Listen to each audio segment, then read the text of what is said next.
The stars had always called to humanity. From the first time a human looked at the night sky, there had been a deep question inside their heart. What is out there? Centuries passed, and that question slowly turned into action. Rockets flew, colonies grew, and humans learned to live beyond Earth. Now, in the age of faster-than-light travel, humanity finally stepped into the true stage of the galaxy. The people of Earth were proud. They thought they had achieved greatness. But when they arrived at the Galactic Council for the first time, they learned a painful truth. The chamber was massive, built inside a hollowed asteroid that floated near a shining blue star. Alien delegations filled the seats, hundreds of species that had known each other for millennia. Some had bodies of crystal that glowed with inner light. Others had delicate wings, some spoke in tones like music, and others communicated with gestures of many limbs. They looked refined, graceful, ancient, and they looked at humans with cold eyes. The human delegation entered the hall. Their suits were simple compared to the flowing robes of the elder races. Their technology was functional but not elegant. The humans stood tall, but they felt the weight of every gaze. A voice broke the silence. It belonged to a member of the Iruval, a tall species with golden skin and eyes like burning suns. "So," the Iruval said, his voice echoing, "the beasts of Earth have arrived." Laughter spread across the hall. The human ambassador, a woman named Evelyn Carter, kept her composure. She had trained for this moment, but nothing could hide the sting of the insult. Still, she spoke with calm dignity. "Humanity comes in peace," she said. "We seek friendship, knowledge, and unity with the stars." Another alien with a serpentine body coiled around its throne hissed with amusement. "Friendship, unity? You bring weapons even into this hall. I smell iron and oil on you. Your history is nothing but war. What do you think you can teach us, beasts?" The words spread like poison. Other aliens began to mock openly. Some imitated human speech in crude tones. Others banged the table as if mimicking human fists. Evelyn felt the heat rise inside her chest, but she forced herself to stay calm. "Yes," she admitted. "Our history has war. We have fought. We have suffered. But through that suffering we have grown. We do not deny what we are.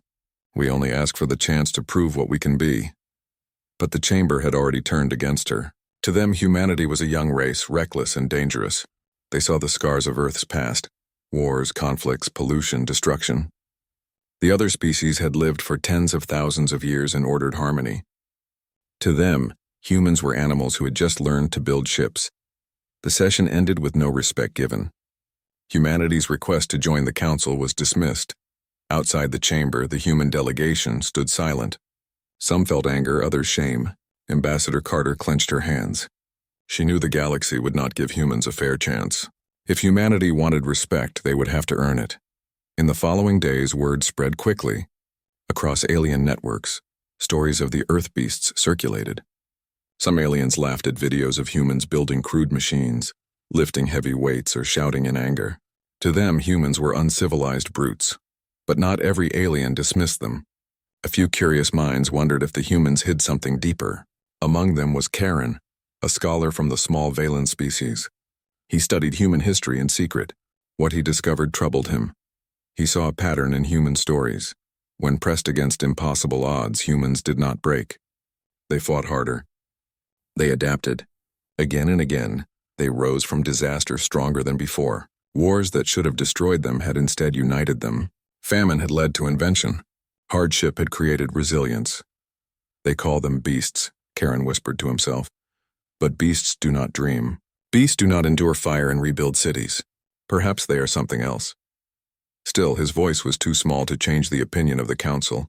Meanwhile, back on Earth, the people reacted differently to the insult. Some felt anger and wanted to prove the galaxy wrong with force. Others felt determination, knowing that the only way forward was patience. And many felt a strange mix of pride. For if the galaxy called them beasts, then beasts they would be, but not weak ones. On the streets of New London, an old soldier named Captain Hayes spoke to a group of young recruits. "They call us beasts," he said, "because they fear us. Remember that. No empire mocks a race it thinks is harmless. They know we are different, and when the day comes, we'll show them why." The recruits nodded, their eyes burning with resolve. Far across the galaxy, Events moved unseen. A shadow spread from the void, a sleeping power older than any empire. The first whispers of its return reached the edges of civilization. Entire star systems went silent, their signals fading into nothingness. At first, the council ignored the warnings. They were too busy mocking humans, too sure of their own strength. But soon the silence grew louder. Rumors spread of a threat that consumed all in its path. Humanity did not yet know the scale of what was coming. But they would soon find themselves at the center of the storm. And when the galaxy trembled, those who had once called them beasts would witness something they had never seen before: the divine strength of humanity's spirit. The galaxy was vast, filled with light and wonder. But even in that shining ocean of stars, shadows waited. For thousands of years, the elder civilizations had believed they were safe.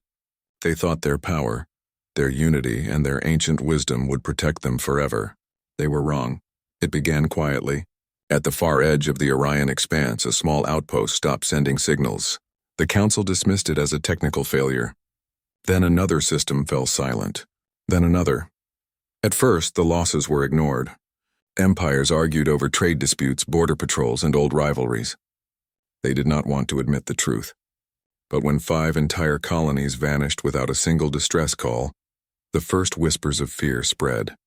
Something was coming. Ambassador Evelyn Carter stood aboard the human ship Endeavour when she heard the news. Reports were being broadcast across the council networks, though many tried to hide the details. She studied the data carefully. Entire worlds had been stripped bare. Not conquered, not bombed, but emptied, as if life itself had been erased. Her aide, a young officer named Daniel Lee, leaned closer. "Do you think it's natural, Ambassador? Some kind of cosmic event?" Evelyn shook her head. "No, nature doesn't move with such precision. This is something intelligent. Something alive." Her words proved true when the first survivors arrived. A single freighter, damaged and half-broken, limped into council space. Its crew babbled about a horror they had seen. Massive, shifting creatures made of living metal and shadow. They called themselves the Ver Dominion. The aliens laughed at first. The council claimed the survivors were mad, broken by stress. But the survivors' recordings silenced the laughter. The images were terrifying. A fleet of black shapes, wings like knives, mouths that consumed energy itself. Ships that looked less like machines and more like predators. Every beam, every missile fired at them had been swallowed by their shifting armor. Worlds had been drained of oceans, air, and life in days. The Ver did not speak. They did not negotiate. They only advanced. The council panicked. Meetings turned into shouting matches. The proud empires argued about how to respond. Some wanted to form a grand defense. Others insisted it was hopeless. Many demanded retreat, abandoning the border systems to save their core worlds. In the middle of the chaos, humanity spoke. Evelyn Carter stood before the council chamber once more. Her voice was steady, though she knew they would mock her again. "You cannot run forever," she said. "The Ver will not stop. Retreat only buys them more time. The only path is to fight together." The golden-skinned Iruval Lord sneered. "Fight? With you? Your people are beasts with sticks and fire. Do you think your crude fleets can stop what we could not?" Evelyn did not flinch. "Perhaps we are beasts, but beasts survive where others fall. We will fight with or without you." The chamber erupted in laughter. To the elder species, humanity's words were foolish pride. To them, humans were too young, too weak, too reckless. But some heard the steel in Evelyn's tone and felt a chill. Back on Earth, leaders gathered in secret. In underground bunkers and orbiting stations, the brightest minds debated. The decision was not easy. President Arjun Malik spoke to the Council of Earth. "The galaxy will not help us. They expect us to die first. But if we stand idle, if we wait, then Earth itself will burn. Humanity has always survived by facing danger head-on. We must prepare for war." So preparations began. Factories worked day and night. Old ships were reforged into weapons of war. Civilian haulers were armored. Mining drones were turned into defense platforms, and every engineer and scientist was pushed to the limit. Humanity had no grand fleets like the elder races, but they had creativity. They had desperation, and desperation often gave birth to brilliance. Captain Hayes, now commanding the rebuilt fleet, stood before his soldiers. His voice carried the strength of a man who had seen many battles. "The galaxy thinks we're beasts," he said. "They think we'll be the first to fall." But beasts don't give up. Beasts fight with tooth and claw until the last breath. That's what we are. And that's why we will win. The soldiers roared in agreement. Meanwhile, across the stars, the Veer continued their advance. Their ships tore through defenses that had stood for centuries. Entire armadas were shredded in hours. The proud empires that mocked humans now found themselves broken and fleeing. The Iruval, once so arrogant, lost 3 border systems in a single week. The Serpentine lords abandoned dozens of colonies, leaving their people behind. Fear spread faster than fire. Still, the council could not unite. Each empire turned inward, guarding its own worlds, unwilling to risk more. They had grown too comfortable in their long peace. They had forgotten how to fight with desperation. And so the galaxy looked to humanity, not with respect, but with cruel expectation. The aliens whispered, "The beast will be the first to fall." But humanity did not fall. When the Veer came to the human frontier, they expected easy prey. Instead, they found resistance unlike anything they had seen before. The humans fought with fury. Their ships darted like wolves, using ambush and traps instead of grand formations. They turned asteroids into weapons, crashing them into enemy vessels. They detonated their own reactors as bombs, sacrificing ships to take down larger foes. Every battle was costly, but every battle taught them something new. And for the first time, the Veer slowed. Ambassador Carter received the first reports with disbelief. "We held them," she whispered, staring at the data. Human losses were heavy, but the enemy had retreated. It was unthinkable. No one had ever forced the Veer back before. The news spread across the stars. Some aliens refused to believe it. Others claimed it was a mistake. But a few began to ask a dangerous question. If the beast can fight them, then what does that make us? In the quiet of his study, the Valen scholar Karen smiled grimly. He had warned them. He had studied humans and seen the truth. "They are not beasts," he whispered. "They are survivors, and survivors are the most dangerous of all." For humanity, the war was far from over. Every victory cost blood. Every retreat left scars. But with each battle, their spirit grew stronger. They no longer fought only for Earth. They fought for every world that had mocked them, every empire that had turned its back. Because humanity knew something the others did not. Survival was not about pride or beauty or age. It was about refusing to kneel no matter the odds. And so in the shadow of the Veer dominion, the beasts of Earth sharpened their claws. The galaxy might laugh, but soon they would witness something greater than fear. They would witness the divine strength that lived inside the human spirit. The first true battle between humanity and the Veer came at the edge of the Perseus Arm. The system was called Tyrian 7, a mining colony of little importance to the elder empires. To the Council, it was expendable. To humanity, it was a home, filled with thousands of workers, families, and children. They could not abandon it. From deep space, the Veer came like a storm. Their ships were dark shadows against the stars, wings sharp as blades, their hulls alive with shifting metal that drank in the light. No signals, no demands, no warnings. They arrived only to consume. Captain Hayes stood on the bridge of the human flagship Resolute. His eyes were steady, though inside his chest his heart pounded like a drum. He had fought human wars before, but nothing like this. Against the Veer, there would be no second chances. "All ships report ready," his first officer said. "Civilians have been evacuated to the inner colonies, but not all made it out in time." Hayes nodded. "Then we fight for them. Signal the fleet." The human fleet was small compared to the armadas of the elder empires. 30 warships, 50 converted haulers, and dozens of drones stood against nearly 100 Veer vessels. The odds were hopeless by alien standards. But Hayes did not think like the aliens. "Form the wolf packs," he ordered. "Engage and scatter. Never meet them head-on." The battle began with a flash of fire. The Veer charged, their ships moving with unnatural grace. They swarmed like predators, cutting through space faster than thought. Human ships opened fire with railguns, missiles, and energy beams. Most of it was absorbed by the Veer's shifting hulls, vanishing like drops of water on hot stone. Yet humanity had prepared for this. "Trigger the fields," Hayes commanded. The asteroid belt near Tyrian 7 came alive. Hidden charges detonated, shattering massive rocks into a storm of fragments. The Veer ships plunged into the chaos, and for the first time their perfect movements faltered. Their wings scraped against stone. Their shields flickered as debris tore at them. Human ships darted in and out of the belt, striking like wolves at a giant beast. They never stayed still. never presented an easy target. Missiles detonated from unexpected angles. Cargo haulers dropped containers filled with explosives, turning empty crates into deadly mines. The Veer shrieked across the void, their voices like static and thunder. They answered with beams of devouring energy, cutting through human ships. One hauler, the Aurora Dawn, was sliced in half, its crew lost in an instant. But before dying, the ship rammed itself into a Veer cruiser, detonating its reactor. Both vanished in fire. The humans mourned, but they did not break. Every loss became a weapon. Every death bought time for others. Ambassador Evelyn Carter watched the battle unfold from the council chambers far away. Holograms of the fight streamed in real time. She stood among alien leaders, her fists clenched, her eyes locked on the glowing map of ships. The golden-skinned Iruval lord smirked. See, already they fall. Their beasts die screaming. This is what happens when children play at war. But as he spoke, a ripple of shock moved through the chamber. On the display, a cluster of human ships had broken away, chasing a Veer battleship into the densest part of the asteroid field. Instead of fleeing, they detonated a chain of mines behind them, collapsing the rocks into a massive wave of destruction. The battleship was trapped, crushed by asteroids and torn apart by missiles.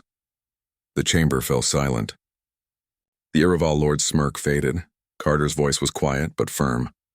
Beasts, yes, but beasts with claws. Back in Tyrion 7, the battle raged for hours. The Veer were stronger, faster, and nearly indestructible, but the humans refused to fight by their rules. Commander Lee, piloting the small frigate Valiant, barked orders to his crew.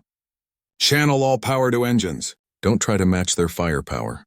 We hit, we run, we hit again. His ship darted past a Veer destroyer, firing magnetic harpoons. The harpoons dragged explosive charges across the enemy's hull.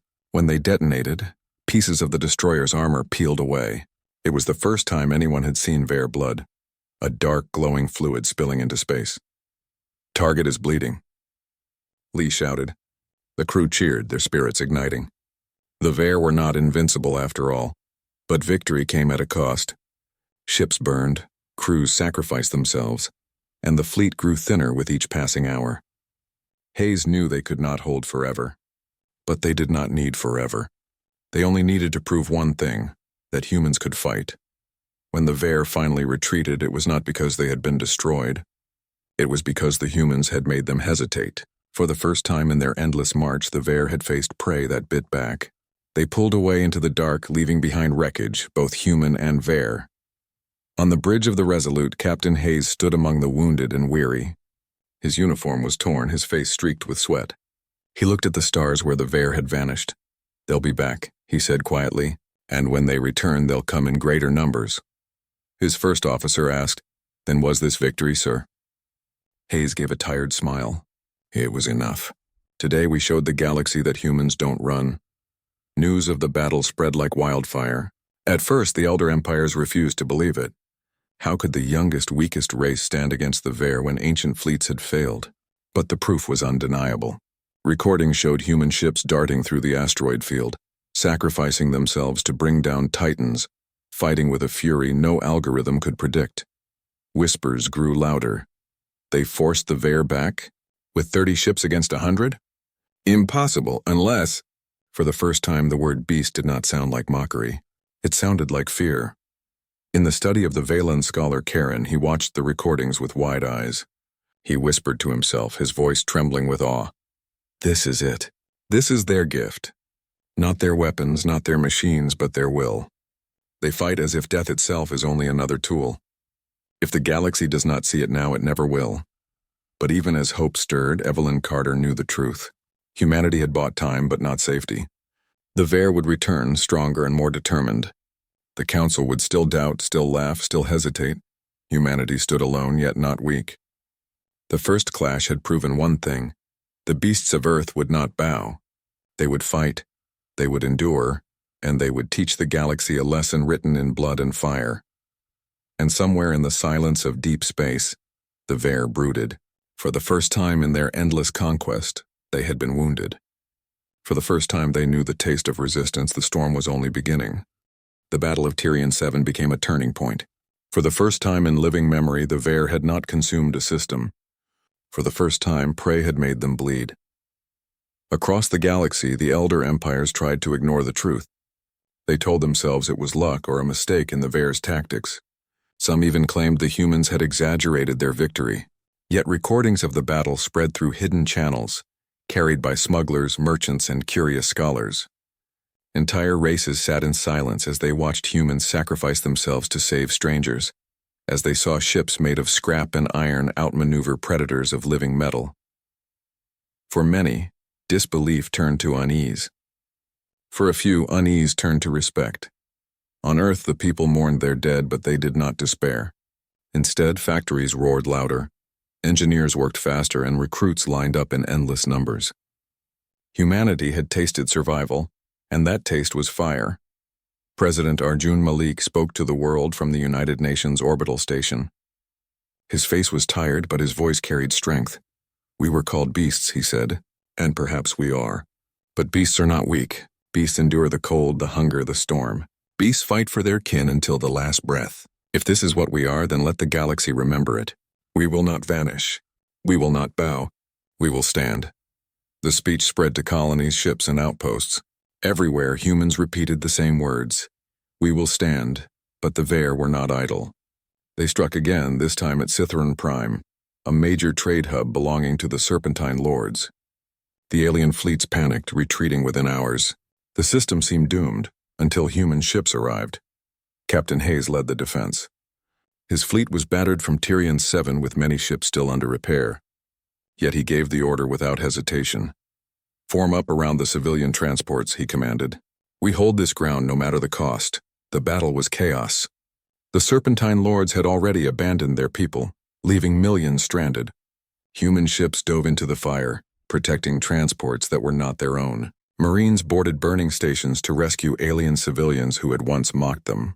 Engineers reprogrammed drones mid-battle, turning them into makeshift shields.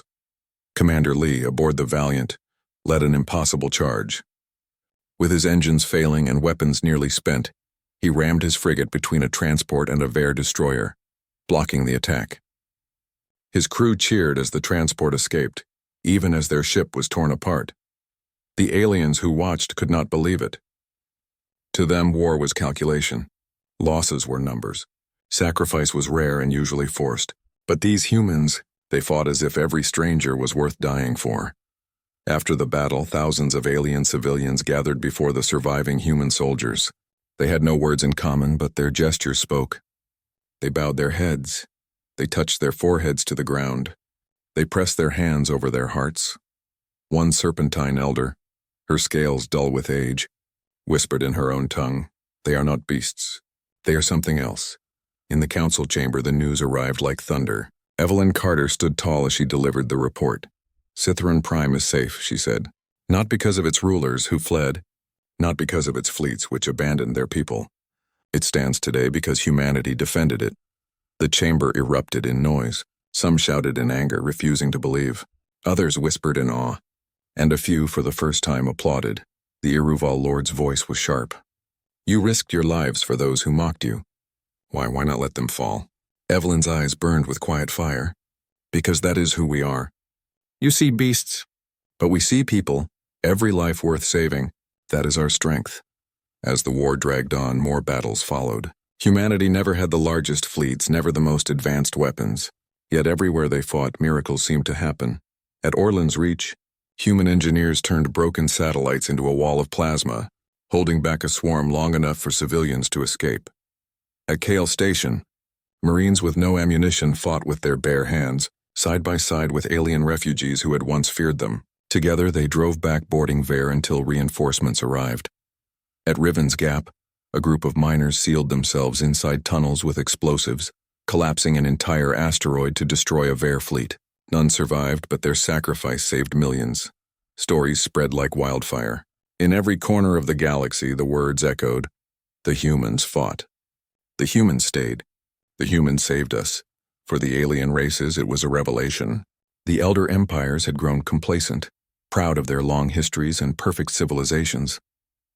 But when the storm came, they had run. Humanity, mocked as beasts, had stood and fought. And slowly, the galaxy began to change. Small fleets from minor races started joining human forces. They had no faith in their own empires, but they trusted the humans who had bled for them. At first, it was a trickle. A few ships, a handful of volunteers. But soon it became a wave. Humans had shown them what courage looked like. Ambassador Carter found herself at the center of this shift. Alien leaders who once mocked her now came seeking guidance. One, a crystalline being whose body shimmered with light, asked her, "What is the source of your strength? How do you keep fighting when all logic says you will lose?" Evelyn answered simply, "Because we believe tomorrow is worth fighting for. Even if we never see it, someone will. That is enough." On the front lines, Captain Hayes saw the change as well. Alien ships now fought beside his fleet, following human tactics, learning from human courage. He stood on the bridge of the Resolute, watching as a mixed formation of human Valen and crystalline ships launched a joint strike. His lips curved into a grim smile. "They're finally learning," he said. His first officer replied, "Because we showed them how." The Vair, however, were not blind. They began to adapt. Their attacks grew fiercer, their strategies sharper. Every victory for humanity cost more lives, more ships. The war was far from won, yet even in loss, humans inspired.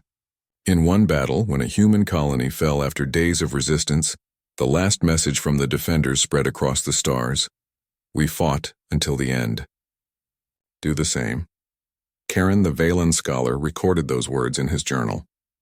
He wrote with trembling hands, "I have studied countless species, but never have I seen such strength. They call it madness, but it is more than that. It is faith. Faith that even in death they serve a greater purpose. This is their divine strength.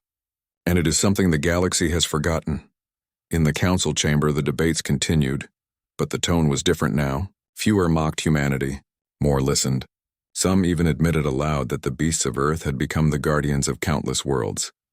Evelyn Carter stood at the center once again, her voice carrying through the hall. "You called us beasts," she said, "and we did not deny it. But you see now what it means. We fight not for glory, not for empire, but for life itself. That is why the Vair fear us, and that is why you need us." The silence that followed was heavy with respect. Far away in the quiet dark, the Vair gathered. For the first time they faced resistance they could not simply devour. Their hive minds whispered in alien tones, their hunger sharpened by rage. Humanity had cost them time, had cost them pride. And so they prepared their greatest assault. The war was about to reach its climax, but the galaxy was no longer blind. They had seen the truth with their own eyes. Humanity's divine strength was not in weapons or ships, but in their unbreakable will. And when the final battle came, the beasts of Earth would not fight alone. The galaxy held its breath. For years, humanity had fought the Vair dominion alone at the front lines. Small victories and costly sacrifices carving their path through the darkness. Now the Vair had gathered their greatest force, a fleet the size of a small moon. Their hunger was unstoppable, their fury relentless. Yet the galaxy had changed. Those who once mocked humanity had now joined them. Ships of crystalline light, serpentine vessels, Valen scouts, and human warships aligned in a massive formation. For the first time, the galaxy stood together under one banner, humanity's. Captain Hayes stood on the bridge of the flagship Resolute, looking at the combined armada. His fleet was battered, but the sight filled him with hope. The humans, once called beasts, now led the charge. "Status report," he called. Lieutenant Morales replied, "All fleets in formation, sir. Civilians and support vessels are safe behind our lines. The Vair approach from 3 directions. They've never faced a united front like this." Hayes nodded. "Then we give them a lesson they will never forget. Signal all captains. Today we fight not just for survival, but for the galaxy itself." The Vair arrived like a storm of black metal and shifting shadows. Their screams of hunger echoed through space, and their devouring energy beams sliced through the emptiness. For a moment, the combined fleet wavered. Even with unity, the Vair's sheer power was terrifying. But humans had taught the galaxy courage. From the Resolute to the smallest human frigate, every ship moved with precision and daring. Human pilots darted between Vair vessels, drawing fire while alien allies attacked from behind. Each maneuver was bold, unexpected, and deadly. Captain Hayes's voice rang through the bridge. "Stick to the plan. Harass, trap, strike! We are the spear, not the shield. Hit hard, hit together." Ambassador Evelyn Carter watched from the communication hub of the flagship, sending orders to Allied fleets. She coordinated human, Valen, and crystalline forces with calm authority. Her voice carried across countless channels. Protect each other. Do not fall. Remember Tyrion 7 and every life we've saved. Today we fight as one. The battle began in earnest. The Vare struck with ferocity, but the Alliance responded with coordinated attacks. Humans led daring strikes into the enemy's core, drawing fire away from slower Allied vessels. Their improvisation was unmatched. When a crystalline fleet became trapped in a gravity well, human engineers reprogrammed drones mid-battle, creating an artificial shield that saved them. Every loss inspired others. When the Vare destroyed a human frigate, Marines aboard another boarded enemy ships to sabotage them, fighting with bare hands when weapons failed. Every act of courage spread across the formation like fire. High above the battlefield, the Vare hive minds roared in confusion. They had never faced such resistance. Their attacks were precise, but their prey refused to fall. Humanity had changed the galaxy's perception. They were no longer beasts. They were leaders, warriors, and the embodiment of courage. Even the alien fleets began to adapt to human strategies. They had once dismissed human tactics as reckless, but now they imitated them. Ambushes through asteroid fields, rapid strikes and retreats, sacrifice to save civilians. The alien captains learned what humans had always known. Survival required heart and ingenuity, not just machines. In the heart of the battle, Captain Hayes saw an opportunity. A massive Vare dreadnought, larger than any vessel in the galaxy, moved toward the center of the Allied formation. Its shadow loomed over countless ships ready to devour. Form a wolf pack, Hayes shouted. All human and Allied strike ships flanked the dreadnought. We take it down or we die trying. Lieutenant Morales' eyes widened. Sir, that ship could destroy half our fleet. Hayes' voice was firm. Then we make sure it does not survive. The strike fleet moved like lightning. Human ships darted past energy beams, drawing fire, while Allied ships followed behind, hitting weak points the humans had identified. Explosions rocked the dreadnought. Its hull cracked, spilling the dark glowing fluid that marked the Vare. It screamed a sound no human or alien could forget, and retreated into the void. For the first time, the Vare had been wounded beyond repair. Across the galaxy, the combined fleets cheered. The legend of humanity spread. Once mocking alien civilizations now hailed the humans as heroes, leaders, and guardians. The same empires that had ridiculed them now followed their strategies, trained under their guidance, and fought alongside them. Evelyn Carter stood on the bridge, watching the aftermath. Her heart was heavy with loss, but light with pride. She spoke into the comms channel. This victory is not for humans alone. It is for every life the Vare threatened. We fought together. We survived together. And together we will defend the galaxy again if we must. The crews listened, not as humans, but as a united force. On Earth, people watched the battle's end in awe. Children stared at holoscreens, pointing at human pilots they would never meet. Engineers whispered among themselves, inspired to invent better ships and weapons. Soldiers trained harder, remembering that courage could turn the tide. Humanity had become a symbol, a beacon in the darkness. Captain Hayes visited the memorial of Tyrion 7, placing his hand on the engraved names of the fallen. We won, he whispered. They called us beasts, but we showed them what beasts can do. When we fight with heart. The Vare retreated into the void, nursing their wounds. They had underestimated humans, and the cost had been high. Their hive minds recognized something new in this species, a strength no machine or metal could match.